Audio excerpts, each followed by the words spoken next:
Rep. Lehe, thanks for your time this afternoon. You're welcome. Property tax cap's a major issue so far this session. Has passed both the House and the Senate. It'll go before the voters this November. What are some of your thoughts on that piece of legislation? I think it's a very important piece of the legislation that now the taxpayers themselves have an opportunity to determine if they want permanent property tax relief put into the Constitution, so that down the road they understand that there will be limits on how much their property taxes can increase.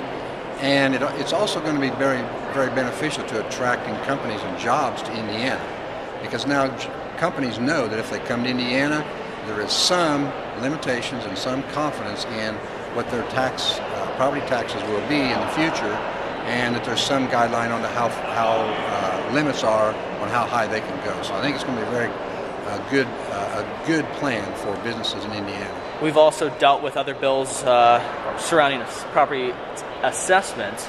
Correct. And specifically House Bill 1004, which gave some relief to agricultural property, something that I know is close to your heart, being a farmer and with so much farmland in your district.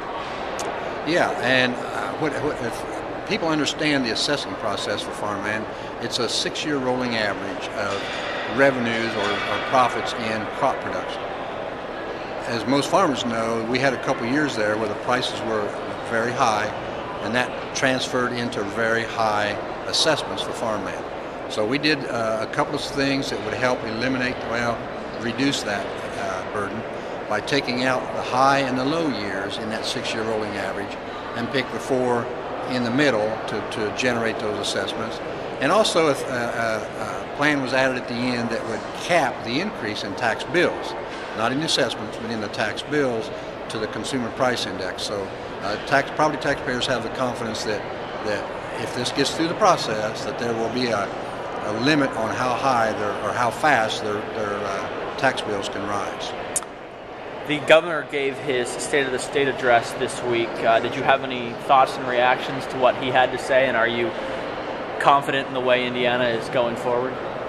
Yeah, I think because he made the reference to a lot of our surrounding states, a lot of the other states that have basically had to do what Indiana's doing now in previous years. And the 2009 budget, we were able to make enough state department cuts, budget cuts, that we could get through the budget, 2-year budget, with $1 billion surplus.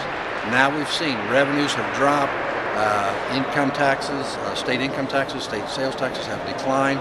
So we're using up that surplus, and by the end of 2011 biennial budget, we're probably going to be using all that up. So it was very critical that we got that into the budget so that we could get through this, and hopefully by 2011 economy will turn around and there will be some revenue enhancements for those categories that finance state government.